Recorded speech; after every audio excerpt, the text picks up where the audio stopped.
आपके उत्तर प्रदेश का बाबा था, उसने पिछले कोई तारीख दी थी और भारत सरकार को कहा था कि इस तारीख को अगर हिंदू राष्ट्र घोषित नहीं किया तो वो पानी में डूब जाएगा, डूब के मर लेगा। वो आज तक नहीं मरा, अभी भी जिंदा है, अभी भी भीख लेकर खा रहा है।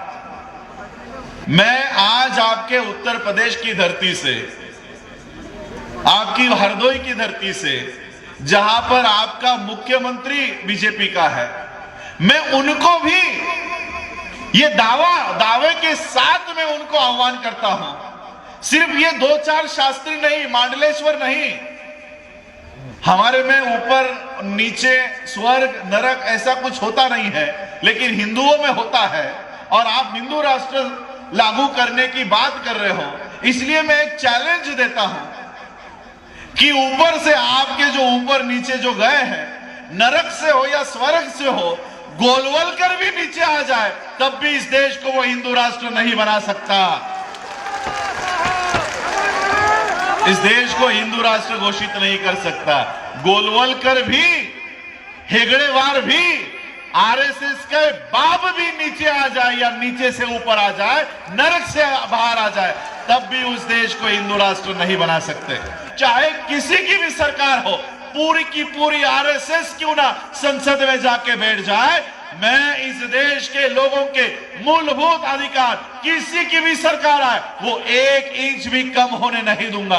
बाबा साहब ने संविधान में हमारे लिए प्रारंभ करके गए, इसलिए इनको संविधान से बहुत दिक्कत हो रही है।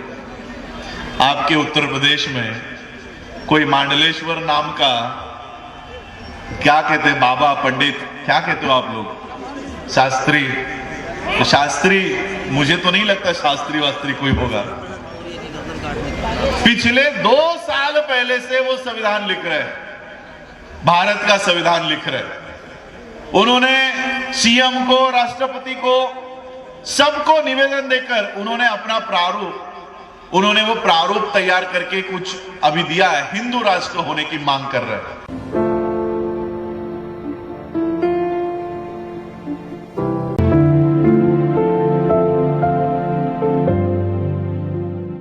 बाबा साहब के वंशज को देखने की तमन्ना है, इसलिए आप लोग यहां पर इकट्ठा हो।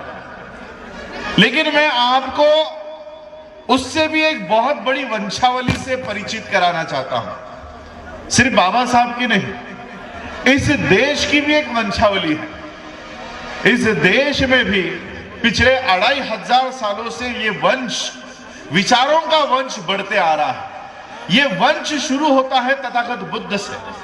तथागत बुद्ध की जो विचारधारा थी, समता, स्वातंत्रता, न्याय, बंधुता, इस विचारधारा पर आधारित व्यवस्था को बढ़ाने का काम उनके तथागत बुद्ध के बाद जो प्रतिक्रांति हुई, प्रतिक्रांति होने के बाद इस देश के ब्राह्मणों ने समता, स्वतंत्रता, बंधुता, न्याय, इस व्यवस्था को खत्म कर दिया।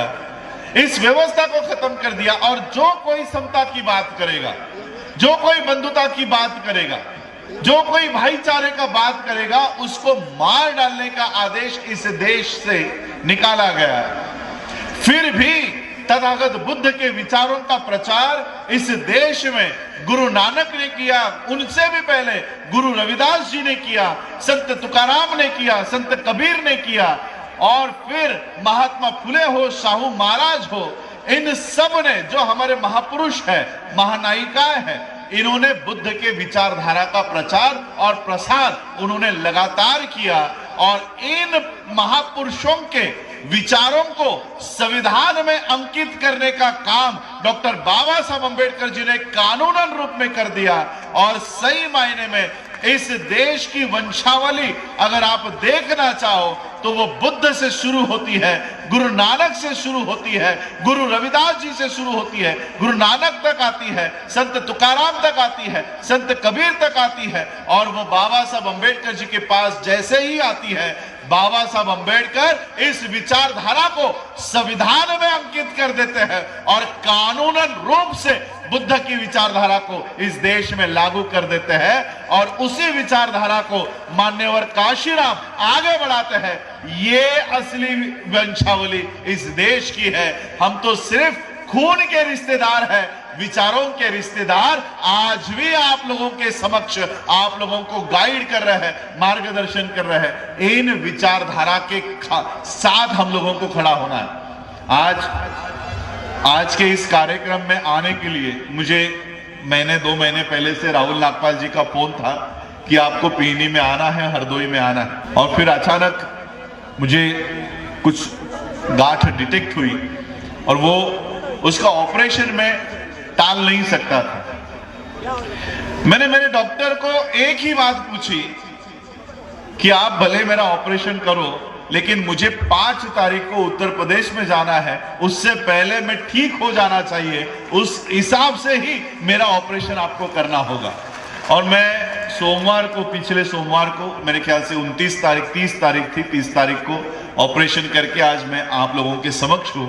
और लिटरली मुझे 5 दिन से वीकनेस है, लेकिन आप लोगों की ऊर्जा देखकर मेरी वीकनेस कहां चली गई मुझे पता नहीं है, लेकिन आप लोगों की ऊर्जा से मेरे में वो ऊर्जा आई है।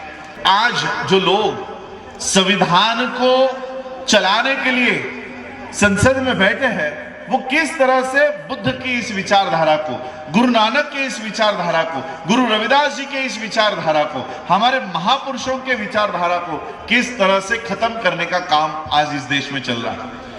फिर से इस देश को गुलामी की ओर लेकर जाने का काम हो रहा है। बुद्ध कहते हैं कि इस देश में समता होगी, समानता होगी, न्याय होगा, भाईचारा होगा।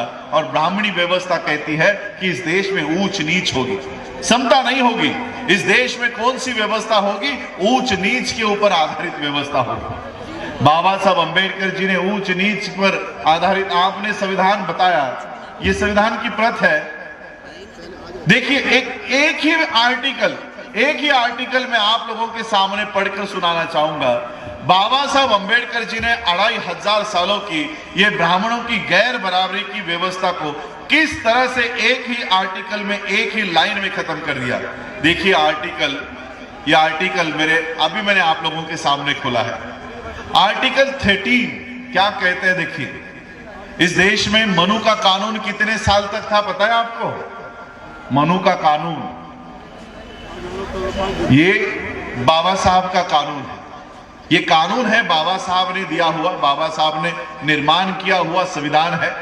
इससे पहले मनु का कानून लागू था कि मनु के कानून का आदेश था कि पशु हो, शूद्र हो, ढोल हो, नारी हो, इनको सिर्फ पीटना है।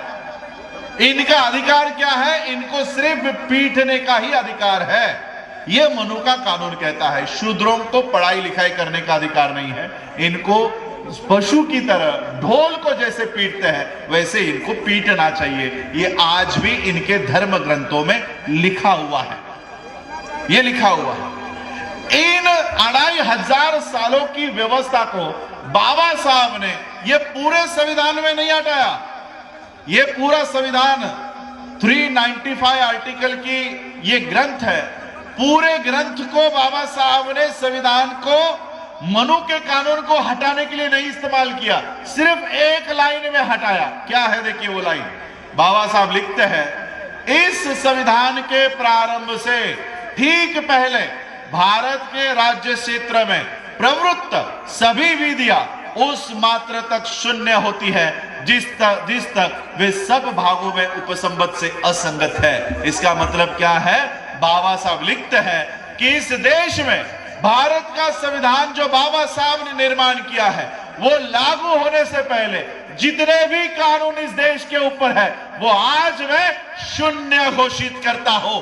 एक लाइन में बाबा साहब अंबेडकर जी ने 2500 सालों के मनु के कानून को हमेशा के लिए खत्म कर दिया, हमेशा के लिए। और सिर्फ खत्म ही नहीं किया, बाकी दूसरा सब आर्टिकल तैयार करके बाबा साहब लिखते हैं कि राज्य ऐसी कोई विधि नहीं बनाएगा जो इस भाग द्वारा प्रदत्त अधिकारों को छीनती है। इसका मतलब बाबा साहब पहले आर्टिकल में 13 में लिखते हैं कि संविधान लागू होने से पहले जितने भी कानून हैं वो सारे के सारे मैं शून्य घोषित करता हूं, सारे के सारे नल एंड वॉइड घोषित करता हूं।